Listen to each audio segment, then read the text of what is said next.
I'm Jen Lederer, communication strategist and comedian, and I'm here unpacking AI. Lots to talk about. Not sure if you've been on this earth the last, let's say 18 months. Let's call it 18 months since it feels like everybody is not only becoming aware of it, but adopting it in one way or another. Some people, I think, are doing a really great job with it. Some people are avoiding it completely. Environmental issues, moral issues, having a sense of what it means to be human issues. And I land somewhere in between. I understand that it's not going anywhere. And if you want to stay relevant as a business, if you want to be able to keep up, I think it's kind of impossible to not adopt it in some ways. But then if you want to, on the other hand, if you want to stay relevant, if you want to be a voice that doesn't sound like everybody else, you cannot just be adopting it in every area of your business and using it as a way to cut every corner and be like, awesome, I don't have to do the work anymore. So that's where I'm starting this conversation today, is getting to the work. How are you using AI to get to your work? Whatever that work is. As a communication strategist, my work is helping companies and helping business owners, helping solopreneurs, helping creatives better communicate their message by highlighting and magnifying their authentic voice. Robots do not have your authentic voice. I don't care how many times you train the damn thing. It does not have the nuance and experience that you have in your life. Sorry. You're never going to be able to train the robot to understand the nuances that you understand. There's also brand positioning that I work with my clients.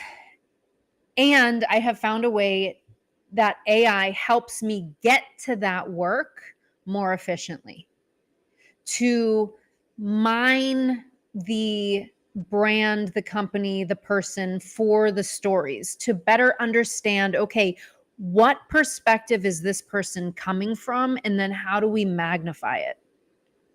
But if you are someone who's thinking, okay, let me automate the shit out of my business so that I never actually have to craft or send an email, I never actually have to pick up the phone and have a conversation with somebody, because we can clone my voice and we can train an AI to take a client all the way through the onboarding process. Maybe if you're selling knickknacks and paddywhacks on Amazon, then you never need to have your client talk to a human or have a human experience. Most of the people I work with, all of the people I work with, all of the companies I work with, there is value in human interaction. There is value in people saying, okay, she sees me, she gets me, I'm talking to a human. So I'm curious, for those of you watching, either live or on the replay, how are you using AI? And are you using it to get to the work? So let me give you an example. Let's use this automation as an example. Let's use AI as a phone service as an example. You turn this on when your business isn't open, right? And so you're like, all right, I want to have this automated service, which that's not new. You know, we've had answering machines forever. Great.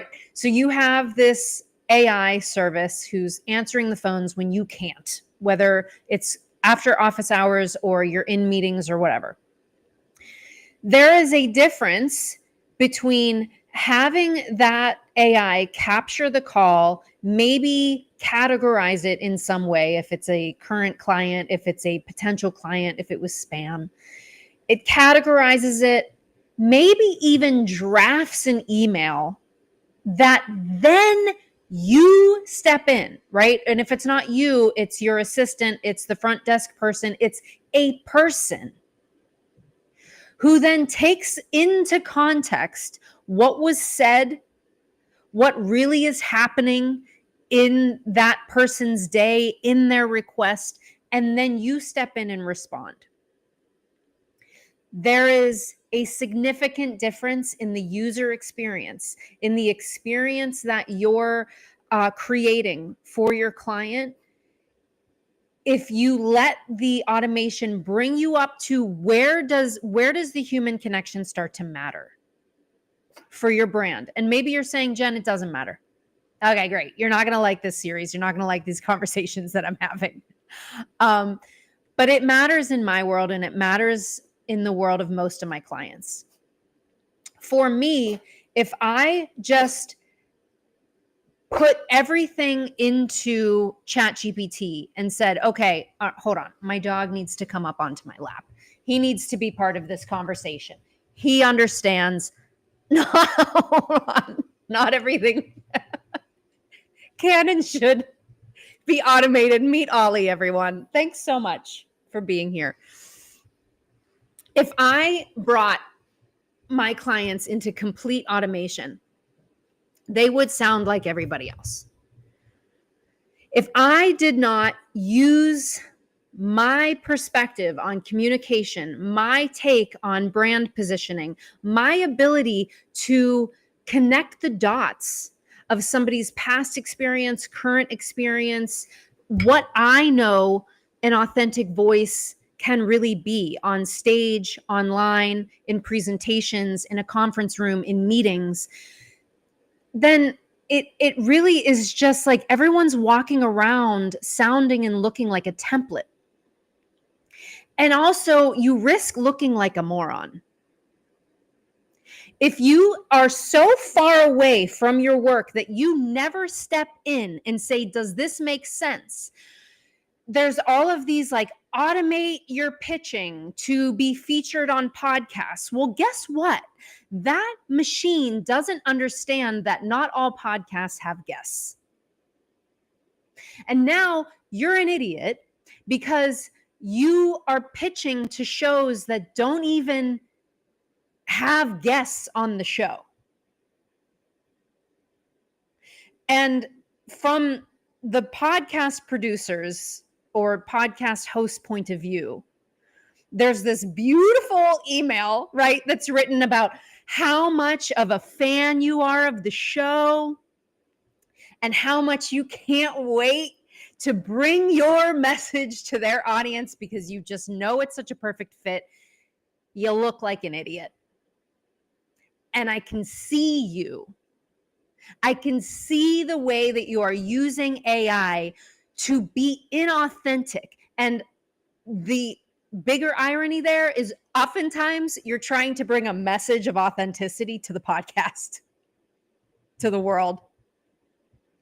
And you're using AI. Now, listen, there is a way to, let's talk about getting to the work of filtering maybe a list of podcasts that an automation has brought you. Okay, here's a list of podcasts that you can pitch yourself to. And then maybe you even use AI to help you get to a place of creating a pitch email that works. I'm not saying you have to act like technology doesn't exist. All right, you're not better than somebody because you don't use technology. What, you're not online right now? You don't have an email? You've never Googled something? You only go to the library and use encyclopedias? Shut up. Okay? I am not talking about all or nothing. I'm talking about using automation up to the place where then you step in and do the fucking work of connecting genuinely with people from the other side of your keyboard. Send the email. You are the one that the buck stops with you. You are the one that looks through all of the data and confirms, okay, this makes sense. Let's send it. Same thing with people who automate all of their social media comments, right? We can see you. We know it's not you doing all of that. And if you're fine with that being your brand, great. go for it. I'm not. But again, you can use AI to maybe filter, here are the profiles that it would make sense for you to go spend more time interacting with. Okay, that's getting you to the work. That's getting you up to the point of, okay, AI and technology has helped you done the research to know, here's where I step in and do the work. It can help you draft strategies and ideas, but then where are you in all of this? Where do you come in to the automation? Do you have a clear understanding of how the automation is magnifying you? How artificial intelligence, emphasis on artificial, is magnifying your human intelligence. There is room for both. But if you're out here automating everything, I promise you, you look like the toddler who's playing hide and seek and hiding behind the curtain and thinking, we can't see you. We can see you.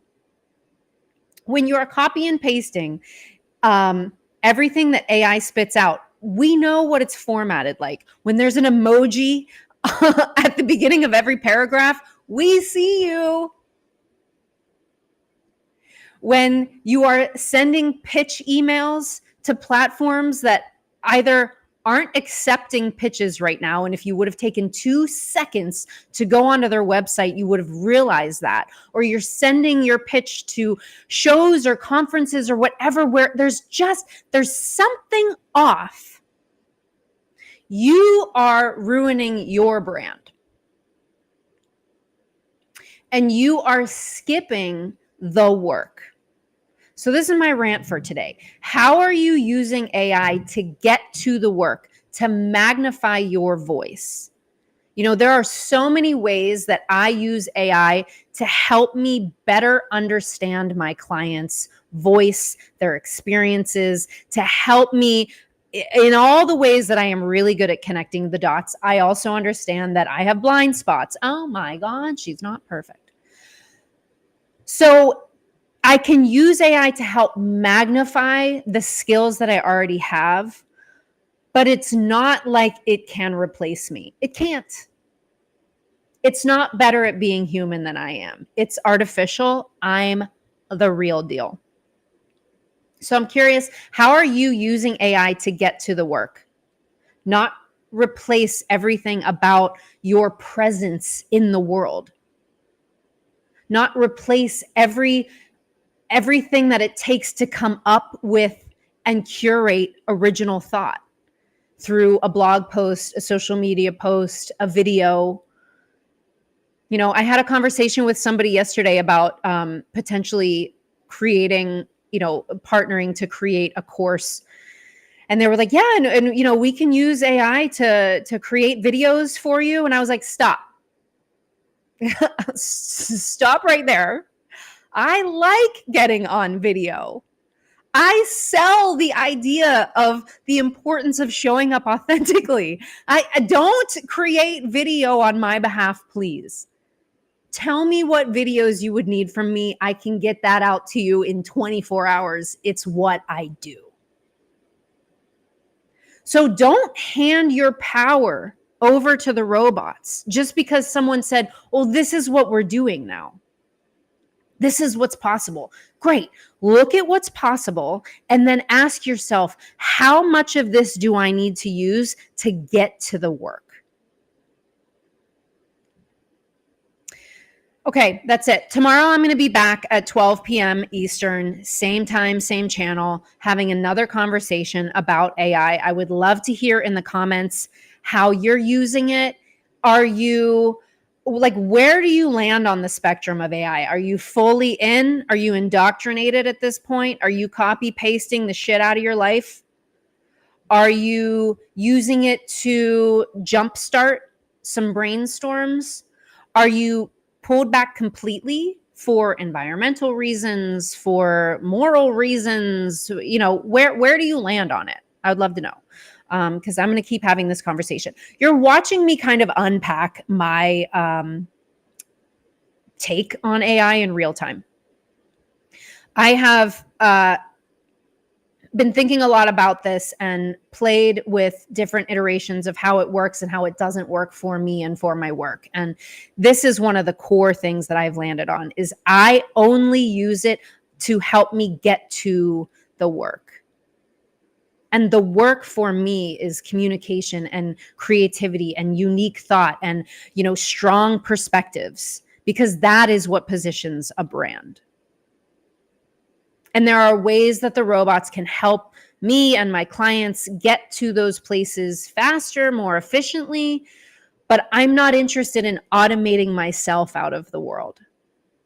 So curious where you land on all of this, and I will see you tomorrow. Oh, last thing. I am leading a workshop July 30th, 12 p.m. Eastern.